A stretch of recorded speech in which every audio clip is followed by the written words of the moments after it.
কি বন্ধুরা, তোমাদের মধ্যে অনেকেই আমাকে কমেন্টস করছো মরলেই ভালো, মরলেই আমার এই জ্বালাগুলো মিটে যাবে, আর ভাল লাগছে না, সমাজের অশান্তি, সংসারের চাপ, সব কিছু আমাকেই বইতে হয়, আর আমার ভালো লাগছে না, হে প্রভু তুমি যদি আমাকে নিয়ে যাও।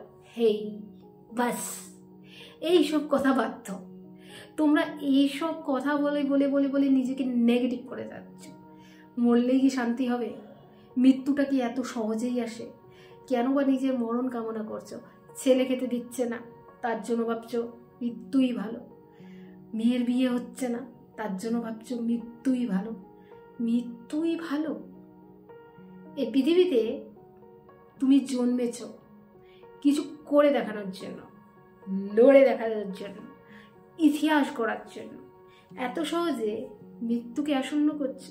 মৃত্যু সহজে আসে না, যদি পায়ে লিখে থাকে তাহলে আসবে। আর যারা প্রতিনিয়ত বলে না হে ভগবান আমাকে নিয়ে যাও না, আমাকে নিয়ে যাও না, ভগবান তাকে নেয় না, ভগবান তাকে বাঁচিয়ে রাখে অনেক কিছু দেখার জন্য। এত সহজে কি ভগবান তাদেরকে নিয়ে যাবে? তোমার কি মনে হয়? যদি হ্যাঁ মনে হয় তো কমেন্ট সেকশনে লেখো। আর এসব কি বলো তো, তোমরা প্রতিনিয়ত চাচ্ছ নিজের মৃত্যু কামনা। তোমরা প্রতিনিয়ত কেন ভাবো না যে আমার ভালো হোক, আমার পাশের বাড়ির ভালো হোক, আমার ফ্যামিলির ভালো হোক? সমস্যা তো সমাধানের উপায় আছে। কি তোমাদের কি সমস্যা সমাধানের উপায় নেই? তোমরা কি জানো না যে সমস্যা কিভাবে সমাধান করতে হয়? তোমাদের মধ্যে কি জানা নেই যে সমস্যা আসলে পরে লড়তে হয়, কিছু করে দেখাতে হয়, নাকি হেরে যেতে হয়? তো এই রকম সমস্যার মধ্যে তোমরা এইভাবে করে মাথা জর্জরিত হয়ে আছো, তাই তো? প্রতিদিন তোমরা ভাবো যে ভগবান তুমি আমাকে নিয়ে গেলে হয়, পাশের বাড়ি কত ভালো আছে, পাশের বাড়ি মেয়েটা ইঞ্জিনিয়ার হয়ে গেল আর আমার মেয়ে বুড়ি হয়ে বসে আছে, কোনো চাকরি বাকরি পায় না, ইস ইস ইস ইস। এই যে ঈর্ষাটা, এই ঈর্ষাটা বন্ধ করো, তোমার হবে। আর প্রতিনিয়ত ভগবানের কাছে মঙ্গল কামনা করো। ভাবো যে তুমি 84 কোটি জন্মে পার হয়ে এই মানব জন্ম পেয়েছ। এই মানব জন্ম যখন তুমি পেয়েছ, তাহলে এই মানব জন্মটাকে সুন্দরভাবে উপভোগ করো। কেন তোমার ব্যালেন্স বিহীন হয়? তুমি কারণ জানতে পেরেছো? তুমি কি একবার জানতে চেয়েছো কেন তোমার মধ্যে বারবার এই মানসিকতা আসছে? না, তুমি তো এসব জানতেই চাও না কোনোদিন। কোনোদিন তো নিজেকে বুঝতেই পারো না কেন আমার মধ্যে এসব জিনিস আসছে, কেন প্রতিনিয়ত মানুষ আমাকে ছোট করে, কেন প্রতিনিয়ত আমি হেরে যাই, কেন প্রতিনিয়ত অন্যের কিছু ভালো দেখে আমার মধ্যে একটা ঈর্ষাপরায়ণ জন্মে, কেন আমার মধ্যে এই ভালো হয় না, কেন আমি এখনো আজাদ হতে পারিনি, অন্যরা কি সুন্দর ঘুরে বেড়ায়, আমি কেন পারিনি? কেন পারোনি? তুমি নিজেকে কোশ্চেন করো। আর অবশ্যই তুমি পারবে যদি তোমার কাছে ক্ষমতা থাকতো। তোমার কাছে তো সেই ক্ষমতাটা নেই, মানে তোমার কাছে লড়ার ক্ষমতাটা নেই, তোমার কাছে টাইম ম্যানেজের ক্ষমতা নেই। কোনোদিন হবে না, কোনো দিন হবে না, কারণ তুমি তো হেরে গেছো।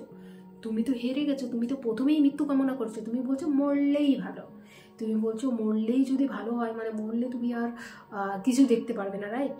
তুমি মরলে পরে তুমি আর কিছু জানবে না, কিন্তু তুমি জানো না মরণটা যে ভয়ানক। তুমি জানো মরণ কি এমনিতেই আসে? একটি মানুষ অনেক সময় হয় সে হয়তো কম বয়সে মারা যায়, অনেকে আছে বৃদ্ধকালীনও থেকে থেকে থেকে থেকে প্রতিদিন ভগবানের কাছে প্রার্থনা করে হে ভগবান তুমি আমাকে উঠিয়ে নিয়ে যাও, কিন্তু সে 105 বছরও বেঁচে থাকে। মানে আমার নিজের ঠাকুমা সে 110 বছর বেঁচে ছিল। তাহলে ভাবতে পারো, প্রতিদিন সে কামনা করতো ভগবান নিয়ে যা নিয়ে যা। ভগবান নিত না, ভগবান কোনোদিন নিত না, বরঞ্চ তার আয়ুটা 105-10 বছর ছিল। তাহলে ভাবতে পেরেছো তুমি যে চাচ্ছ ভগবান তোমাকে নেবে এত সহজে? কোনোদিনও না, বরঞ্চ তোমাকে লড়তে হবে, করতে হবে, আর দেখাতে হবে মানুষকে যে হ্যাঁ আমিও পারি।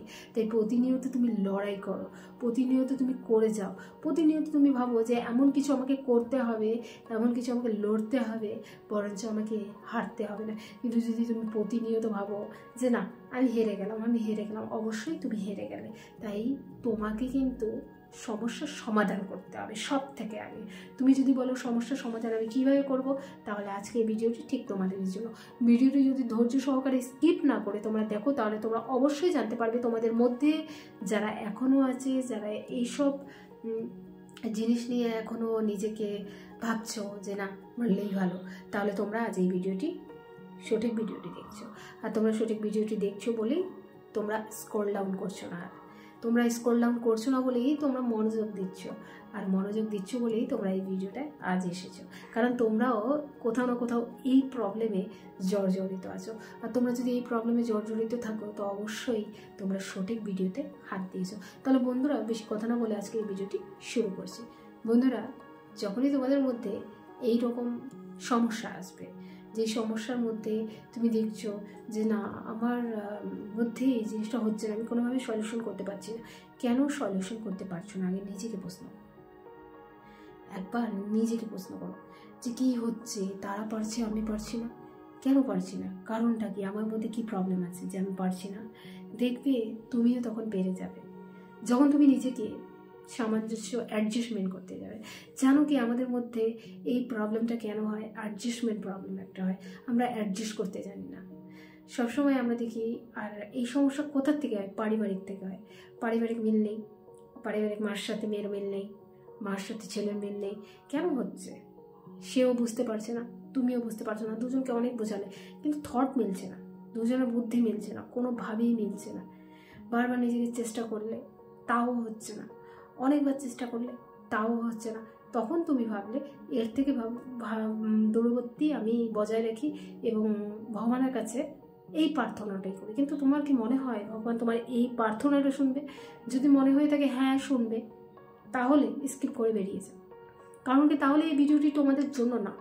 আর যদি মনে হয় না ভগবান তোমার এই প্রার্থনাটা শুনবে না, তাহলে তুমি কিছু ভালো কিছু চাও, তুমি কিছু ভগবানের কাছে মঙ্গল প্রার্থনা করো, তুমি শুধু এই জিনিসটা না চেয়ে তুমি ভালো কিছু কথা ভাবো, তাহলে অবশ্যই এই ভিডিওটা তোমাদের জন্য।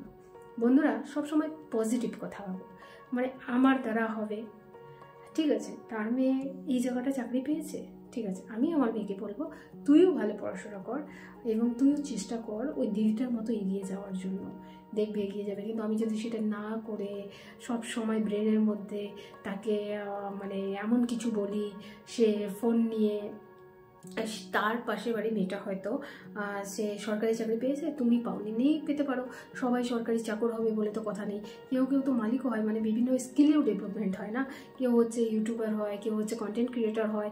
তো সবাইকে ভগবান তো সব কিছু দেয় না, কিন্তু তার মধ্যে কিছু কিছু বাড়ির লোক কী করে, যখনই দেখছে আর একটার থেকে তো ইনকাম নেই, ইনকাম তো এত সহজে আসে না, কেউ 1 বছর ট্রাই করে, কেউ 2 বছর ট্রাই করে, 3 বছর করে, 5 বছর করে, করতে করতে করতে করতে হয়। আসলে কি পরিবারটাও ভালো হতে হয়, সবসময় সবার পরিবার তো ভালো হয় না, ভালো হয় না বলেই মানুষের মধ্যে না অনেক প্রবলেম দেখা যায়। আসলে জন্ম দিলে তো মা হয় না, কর্মও করতে হয়। কিন্তু অনেক ক্ষেত্রে আমরা দেখি পারিবারিক অশান্তির জোরেই কিন্তু মানুষের ক্ষেত্রে এই জিনিসটা হচ্ছে। কেন হচ্ছে? তাদের ক্ষেত্রে মনোমালিন্য, যখনই দেখবে এইরকম সমস্যা হচ্ছে, পারিবারিক লোক এই সমস্যাটির সমাধান করার চেষ্টা করবে। চেষ্টা না করে শুধু ভগবানের কাছে এটা চাইলে কি ভগবান শুনবে তোমার কথা? কোনোদিন শুনবে না। বরঞ্চ তখন শুনবে তোমার কথা যখন তুমি ঠান্ডা মস্তিষ্কে ভাববে এটা কেন হচ্ছে, কেন আমার পারিবারিক সমস্যা হচ্ছে, কেন বা আমি এটা চাচ্ছি, কেন বা আমি চাচ্ছি যে এখন আমার চাকরি হচ্ছে না, বিয়ে হচ্ছে না, এটা হচ্ছে না, আমি মরে যাই, কেন চেষ্টা করছি না? চেষ্টা করে যা হবে, মানে চেষ্টা করার পরও যদি তুমি ব্যর্থ হও তাহলেই তুমি সফল।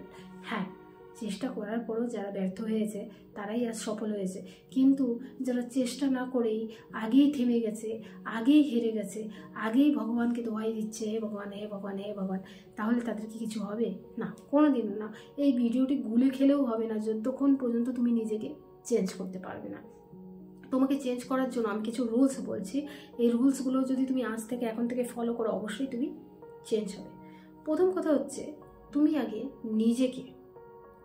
নিজেকে যাচাই করো, কেন আমি সবসময় ভগবানকে দোষারোপ করি, কেন আমি নিজের মৃত্যু কামনা করছি, কেন আমি আমার ছেলেমেয়েদের সাথে মিশতে পারছি না, কেন পাশের বাড়ির ছেলেমেয়েরা যত নিজের মা বাবাকে ভালোবাসে আমার ছেলেমেয়েরা আমাকে কেন ভালোবাসছে না, কেন আমার মেয়ে আমার কথা মানছে না। অশান্তি প্রতিটা পরিবারের মধ্যে দেখা যায়। এমন কোনো পরিবার আছে যেখানে তুমি বলো তো পারিবারিক অশান্তি নেই? আমি তো দেখিনি। যদি তোমরা দেখে থাকো অবশ্যই আমাকে কমেন্ট সেকশনে জানাবে, কারণ আমার তো মনে হয় যে এমন কোনো পরিবার নেই যেখানে পারিবারিক অশান্তি থাকে না। পারিবারিক অশান্তি থাকে, কিন্তু তার জন্য আমি ভগবানকে দোহাই দিব হে ভগবান হে ভগবান। এটা হচ্ছে নিম্নবিত্ত বা এডুকেশনের প্রভাব, যেখানে মানে বিনা এডুকেশনের প্রভাব, যেখানে আমি শিক্ষা জানি না, তাই আমি এনি টাইম ভগবানকে দোষ দিচ্ছি। কিন্তু আমি একবার ভাবছি না আমার ছেলেমেয়ের স্কিল ডেভেলপমেন্ট কথায়। জানো তো, মা বাবা ভালো হলেই বাচ্চা ভালো হয়। তো সবসময় মনে রাখবি কথাটা, মা বাবা যেখানে ভালো, বাচ্চা সেখানে 100% ভালো। তাই মা বাবার কিছু শিক্ষা অবশ্যই কিন্তু একটি বাচ্চার মধ্যে থাকবেই। কোনো দিন কিন্তু সাকসেস হবে না, কারণ সাকসেস হতে গেলে মা বাবাকেও মানে সব থেকে আগে বাচ্চার সাথে সমন্বয়ে সুন্দর করতে হবে। একটি সুন্দর পরিবার তখন হয় যখন সবাই ভালো থাকে। তাহলে সবাইকে ভালো থাকতে গেলে সবার মধ্যে শিক্ষাটা দিতে হবে। আমি এমন বলি না যে কিছু কিছু মা বাবারা আছে যে পড়াশোনা জানে না, তো তাহলে কি হয়েছে, তারাও তো স্বপ্ন দেখে যে আমার বাচ্চাকে এগিয়ে নিয়ে যাব, তারাও তো স্বপ্ন দেখে আমার বাচ্চাকে এমন কিছু করব যাতে সে ভালো কিছু হয়। স্বপ্ন দেখা তো খারাপ নয়, প্রতিটা মানুষই স্বপ্ন দেখে, কিন্তু এই স্বপ্ন দেখার মধ্যেও অনেক পার্থক্য আছে।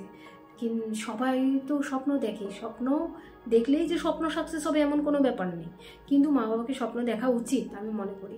আর যখনই তোমাদের পরিবারে এমন অশান্তি হচ্ছে, বারবার ভগবানের দোহাই দেওয়া বন্ধ করো, হে ভগবান আমাকে উঠিয়ে নিয়ে যাও, উঠিয়ে নিয়ে গেলে কি সব শেষ? আর এত সহজে কি উঠাবে ভগবান?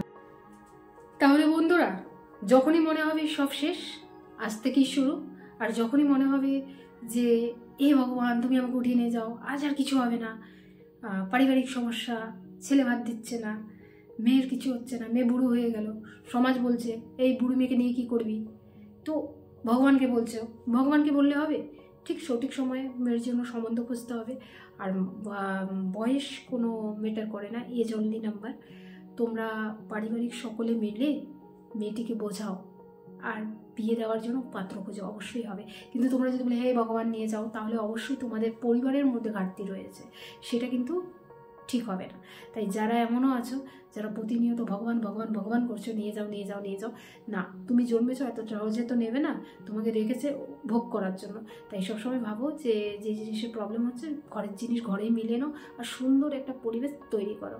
তা বন্ধুরা, যারা যারা এখনও মনে করো ভগবানকে দোষারোপ করো, আজ থেকে এখন থেকে যে ভিডিওটি দেখছো, আজ থেকে আর দোষারোপ করো না, বরঞ্চ ভগবানকে ধন্যবাদ বলো। ধন্যবাদ, তুমি আমাকে এই পৃথিবীতে পাঠিয়েছো লড়ার জন্য, আর আমি লড়বো, করবো, কিছু করে দেখাবো। কিন্তু তার আগেই তোমরা ভগবানকে দোহাই দিয়ে যাচ্ছ, ভগবানকে দোহাই দিয়ে যাচ্ছ। হায় রে হায়, তোমাদের থেকে মানুষ কি শিখবে, তোমাদের থেকে মানুষ কিভাবে ইন্সপায়ার হবে।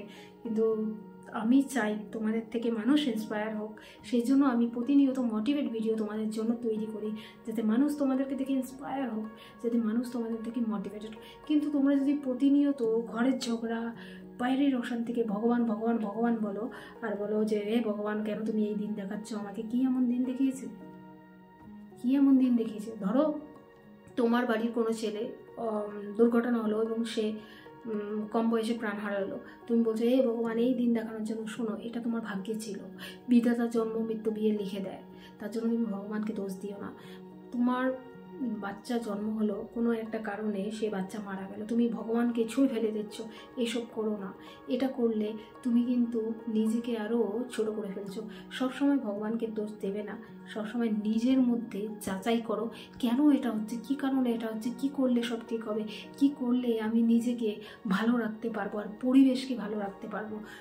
সংসারে অশান্তি হয়, ধরো তুমি ছেলে আনলে, ছেলেকে বিয়ে করালে, বউ তোমাকে দেখছে না, তুমি ভগবানের দোষ দিচ্ছ, এটা কোন ইতিহাসে লেখা আছে? না, বরঞ্চ তুমি ভাবো কি করলে ছেলে বউয়ের আমি মন পাবো এবং বুড়ো বয়সে আমাকে ছেলে বউ দেখবে। দেখো, নিজেকেও তো দোষ দিতে হবে, কিন্তু আমরা নিজেকে কোনো দিন কেউ দোষ দিতে চাই না।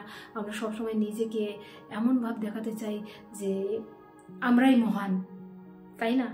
আমরা কোনো দিন ভুল ধরি না, নিজের ভুল ধরো, নিজের কমি দেখো, কী কারণে তুমি ভগবানের কাছে মৃত্যু কামনা করছো, কারণটা কি, সেই কারণটাকে খুঁজে বের করো এবং তুমি বলো আজ থেকে এটা সমাধান করব। বরঞ্চ ভগবানের কাছে মৃত্যু প্রার্থনা না, ভগবানের কাছে প্রার্থনা করব ধন্যবাদ আমাকে সঠিক জ্ঞান দেওয়ার জন্য, ধন্যবাদ আমাকে লড়ার ক্ষমতা দেওয়ার জন্য, ধন্যবাদ আমাকে এই শক্তি দেওয়ার জন্য, কারণ এই শক্তিটা সবাই আমাকে দিতে আসেনি, একমাত্র তুমি আমাকে সঠিক সময়ে সঠিক জ্ঞান দিয়েছো বলে আজ আমি এই শক্তিটা পেয়েছি। সবসময় ভগবানকে থ্যাংক ইউ জানাও, ছোটো ছোটো পদক্ষেপে থ্যাংক ইউ যদি না জানাও তাহলে তুমি কোনোদিন এগোতে পারবে না বন্ধু। আর আমি তো আছি তোমাদের সমস্যা সমাধান করার জন্য। আশা করি আমার ভিডিওগুলি তোমাদের কেমন লাগে, ভালো লাগলে লাইক কমেন্ট সাবস্ক্রাইব করতে ভুলবে না, আর ছড়িয়ে দাও তোমার বন্ধুদের মধ্যে যারা আজ এখন নতুন এসেছো আমার এই প্ল্যাটফর্মে, এর আগেও কি আমার ভয়েসটা কোনো প্ল্যাটফর্মে শুনেছো? যদি শুনে থাকো কমেন্ট সেকশনে অবশ্যই জানাবে, কারণ তোমাদের এক একটা কমেন্টস আমাকে কিন্তু মোটিভেট করে। কালেক্টিভে বলেছিল দিদি আমি যাকে খুব মিস করি সে আমাকে অবহেলা করে, এটা নিয়ে ভিডিও বানাবেন।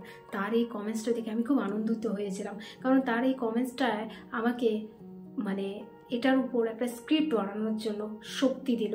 সেই মেয়েটাও আমাকে শিখিয়ে দিল কোথাও যে এই রকম মানুষ যদি কোনো রকম প্রবলেমে থাকে, কোনো রকম প্রবলেমের যদি শিকার হয়, যেখানে মানুষ এমন একটি ভালোবাসায় যুক্ত আছে, এমন একটি পরিবেশে যুক্ত আছে যেখানে এই যে তোমাকে যে আজ এই স্ক্রিপ্টটা বললাম, এটাও তো কারো কমেন্টস, যেখানে সে বলেছিল যে আমার সবসময় মনে হয় হে ভগবান তুমি আমাকে নিয়ে যাও না কেন, কারণ পারিবারিক অশান্তি, কারণ ছেলে ভাত দিচ্ছে না, মেয়ের বিয়ে হচ্ছে না, পাড়া প্রতিবেশী, এভরিথিং, সব অশান্তি থাকবে।